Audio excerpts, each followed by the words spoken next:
Like the page on Facebook. Follow us on Twitter for new alerts.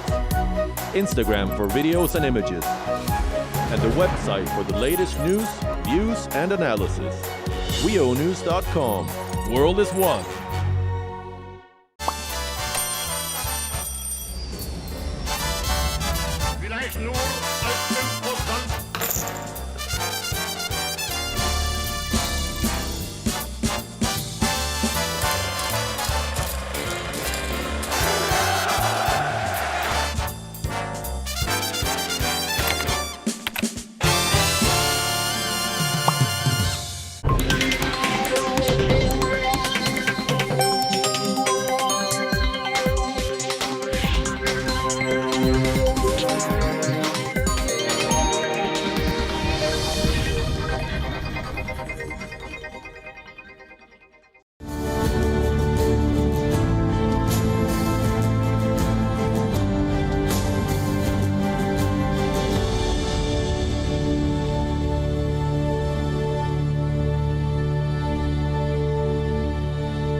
The pandemic had a devastating effect on jobs. It has taken a toll on the young aspirations. Jobs have disappeared. Those that exist are seeing salary cuts. And now, with the greatest vaccine program underway and the Indian economy crawling towards normalcy, the one question in everybody's mind is, where are the jobs? Welcome to another episode of India Budget 2021. I am Gautam Chikermane, Vice President at Observer Research Foundation. And tonight we have with us Mr. R. Jagannathan, Editorial Director of Swarajya from Thane. We have Daniel Kallel, Chief Economist at Tresses. He joins us from Madrid. And we have Mr. Pawan Chaudhary, Advisory Board Member, Executive Access. He joins us from Gurugram. Mr. Chaudhary, how do you see jobs playing out? There was a life before February 2020, and there seems to be life after the vaccination over the next few months. How do you see this play out?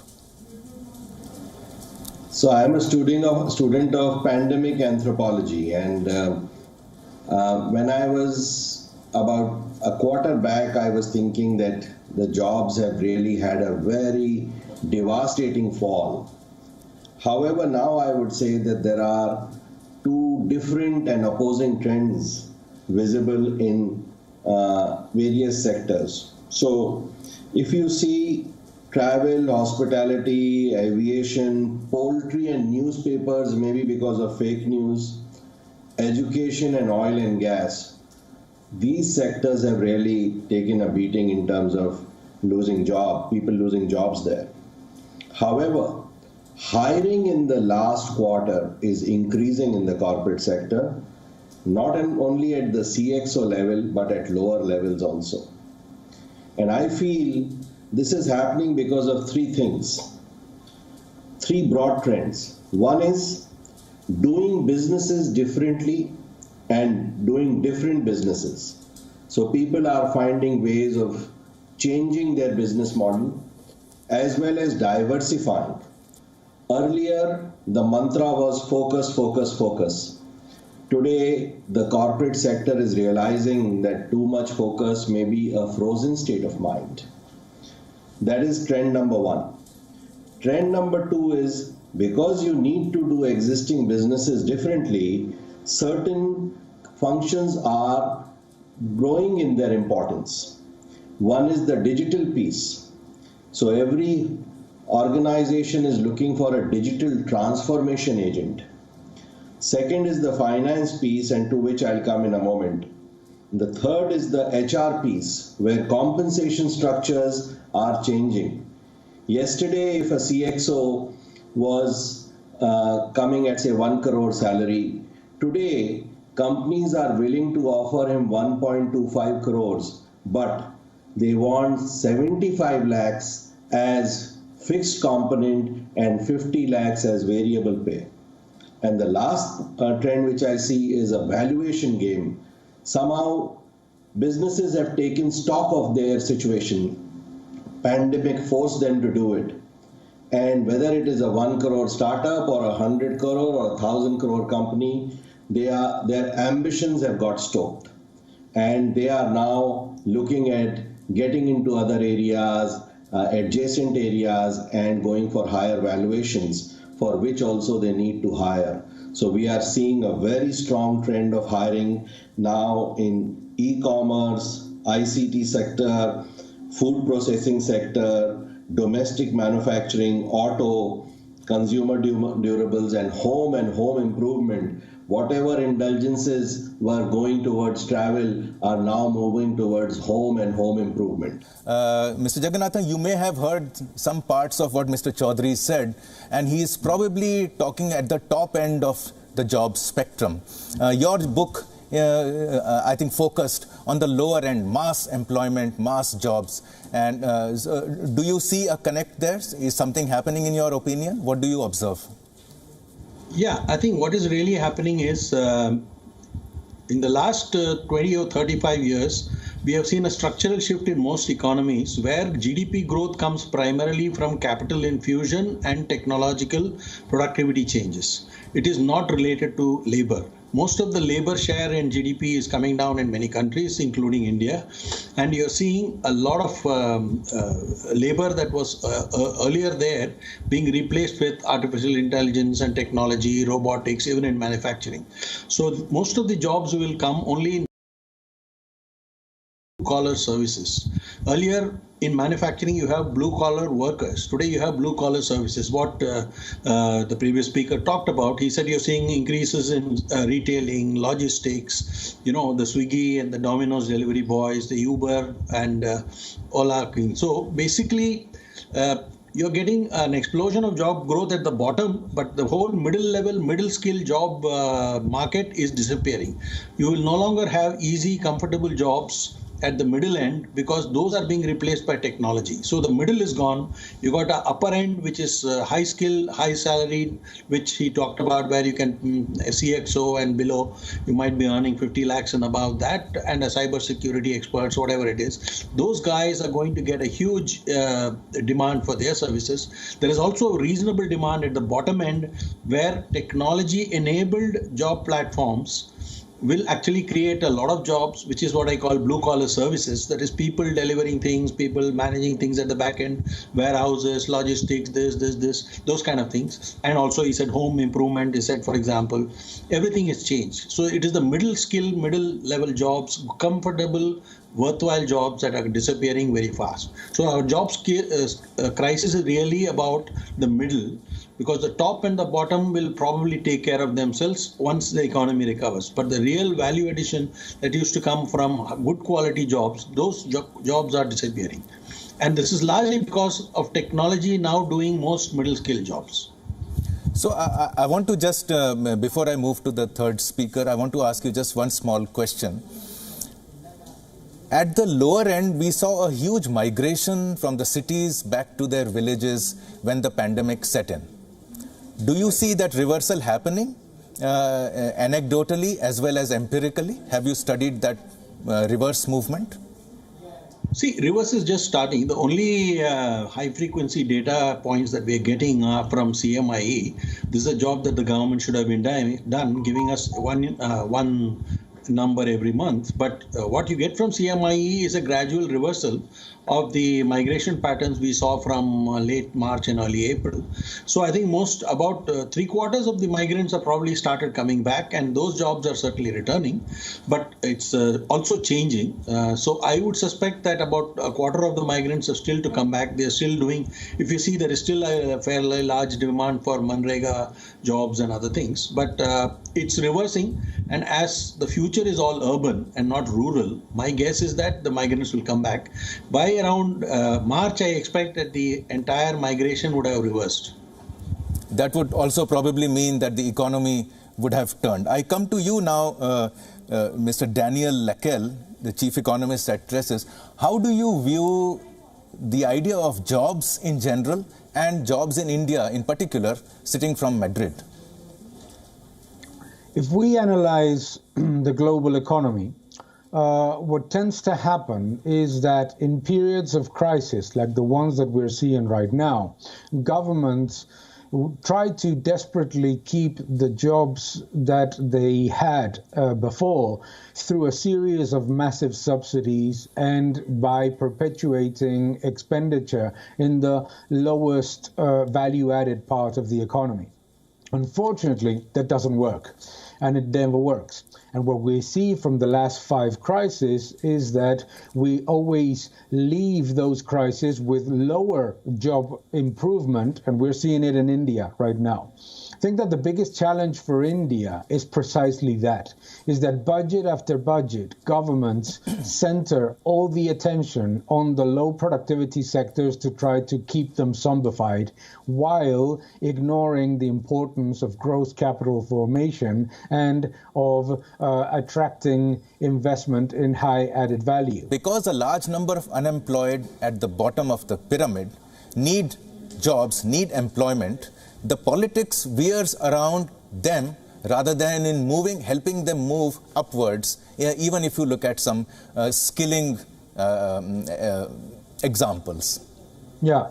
Yes, there is a perverse incentive, certainly, to try to solve things in the short term through subsidies instead of through improvements of the capital formation and social mobility elements of society. Obviously, the first one looks very attractive and headline grabbing in the media, and the second one is very difficult to grasp even more. If you're working from 4-year to 4-year tenures, obviously the politician will prefer something that looks headline grabbing at the beginning. But I think it's not a question of democracy. I think it's a question of showing people that the societies that we aspire to imitate, not to imitate, but to be alongside, a country like India with all its phenomenal potential. There is absolutely no question. Nobody that travels to India or does business in India, as I do, questions the massive potential of India. I think it's to show people that sometimes what seems like a very interesting idea short term actually doesn't work for them. And I think it's also showing them through history. We have seen, for example, in the Nordic countries, which are phenomenal democracies, how people, through the information about the impact of all those things, have gone from massive levels of subsidies to a very open economy where there is a very significant level of approach that allows ease of doing businesses to thrive. And I think that, so I don't think it's, I don't think that is democracy versus capitalism. Absolutely. Thank you. Mr. Chaudhary, I'll come back to you now. You mentioned that the hiring of CXO levels has gone up. I would presume that with every CXO hired, there would be some multiple that would be hired down the line, and this should trickle down into new jobs, proper jobs, not just contract jobs, down the line. Do you see that happening as well, or is your observation only at the top end? So I would like to answer that just after agreeing with what you said and putting my perspective before the previous speaker, that democracy, self-determination and globalization are the trilemma which the current civilizations are facing and trying to resolve. And perhaps the answer for that is not random globalization, but smart globalization. That means a layer of globalization which maintains supply chains and keeps costs low.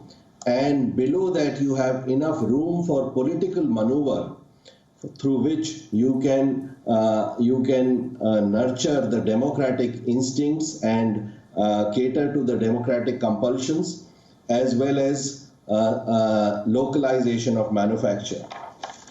And coming to the question you asked, one of the earlier speakers whose work I've read and I respect mentioned blue-collar services. They are going down. Let me tell you that that is also somewhere they are going up, somewhere they are going down. For example, if Uber has gone down, what is replacing Uber? Uber is getting replaced by personal automobile. A person who was using public transport like Uber or even the national public transport, he wants to use a scooter now because he feels that is more safe. And he is directing his funds there, so automobile is rising. So when the CXOs are getting these employments, they are not the only people. This employment is coming in some sectors. I am not saying employment is coming in all sectors, there is a surge, no. For example, within healthcare also, in medical technology, there is a huge dip. But in medical technology connected with COVID, it is rising. In education, oil and gas, there is a huge dip. However, in agriculture, e-commerce, consumer durable, there is a huge improvement, a huge increase. So the picture is not black and white across the spectrum, even in one subsector. The picture has different hues.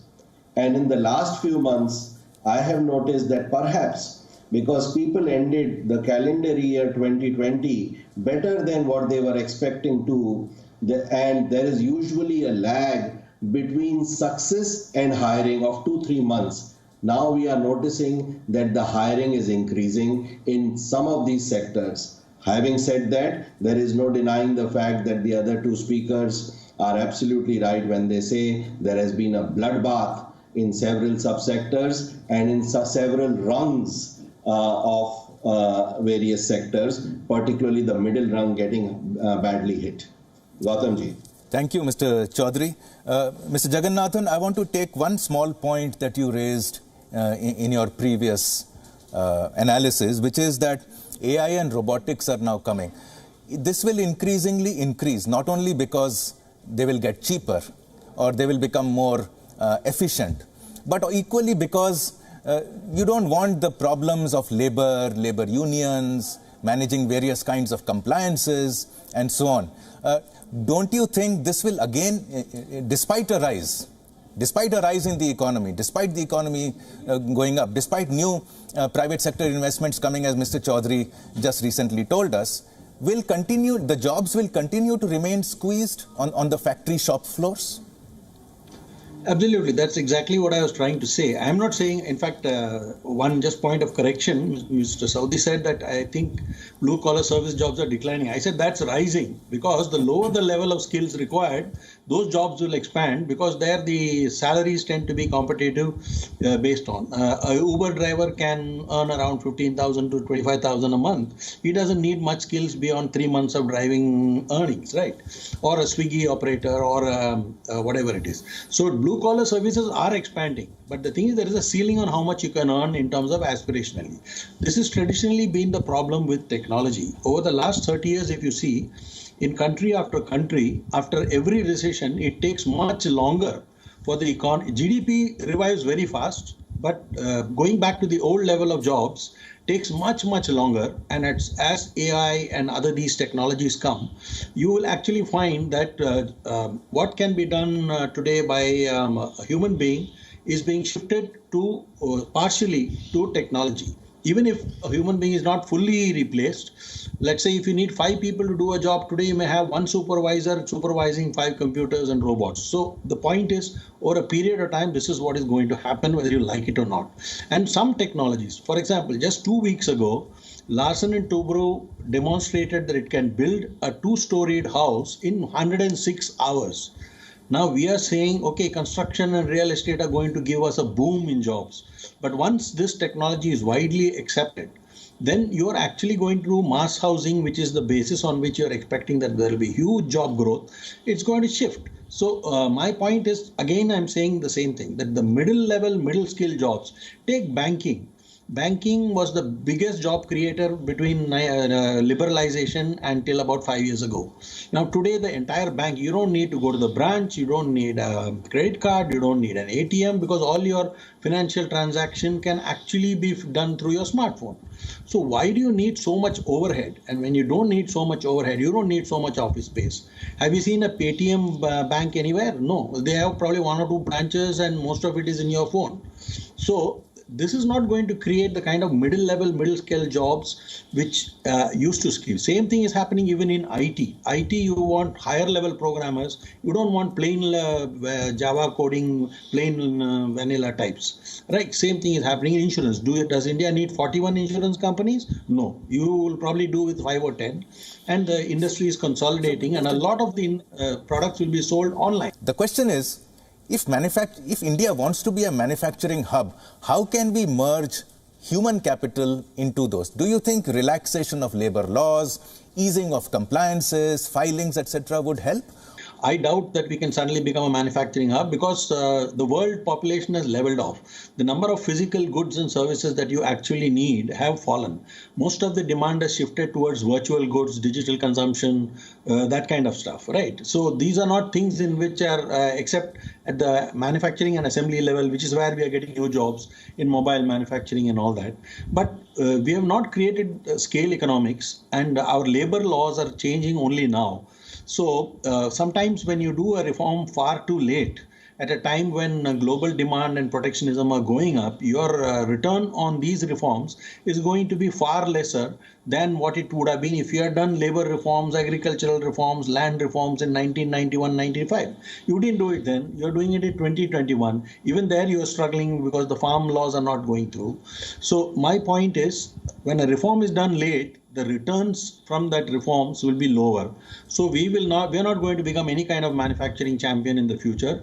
I think our best bet is to really go hell for leather in services, value-added services, labor services, technology-enabled services, app-based services. Those are the things where we need to take on the world, and we have got a huge competitive advantage there. So applying the 80-20 rule, if 20% of your jobs are going to give you 80% of your growth, then you better focus on that, not on the 80% that you're going to struggle with. That's quite a dismal forecast coming from you, Mr. Jagannathan, because everybody is hoping that industry would actually absorb the surplus from the agricultural sector. We are running out of time, and I will give Mr. Chaudhary the last word. He's been wanting to enter this discussion. Yeah. So on the China piece, I agree with what Mr. Lakel has said. And then I'll come to where I agree with Mr. Jagannathan. There is a shared history of peace which India has with the West. There is a similar political dispensation which is democratic with Western countries. And we also have the ability to hold our own against any rival of the West in Asia, including China, and also protect their IPR. So theoretically, we are on a very good wicket of attracting manufacturing which is leaving China to India. However, in a nutshell, I would like to agree with what Mr. Jagannathan says, that it should not so happen that we go after manufacturing which requires many, many years of ecosystem development, and at that time take our eyes off our major strength, which is in services and other software, IT-based activities, which we already are doing well in. The last point which I would like to make is in response to what Mr. Jagannathan said. I would just like to nuance my answer, which I think I failed in doing last time. What I was saying is that blue-collar services are not rising or falling on as a monolithic piece. While Swiggy is rising, Uber is falling. The Swiggy distribution is rising, but Uber is falling. And why this is happening? Because this pandemic is really unique as compared to any other before, because this pandemic has the fridge and the internet.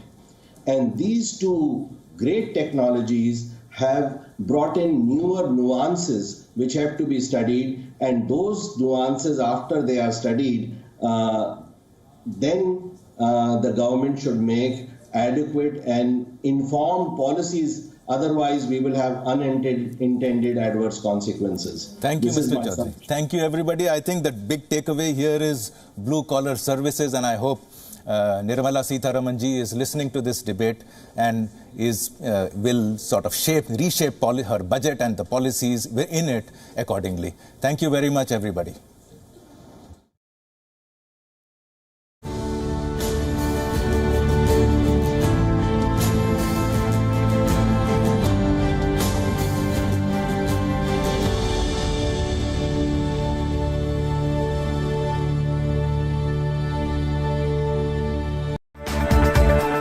now available in the United States. Download the app now.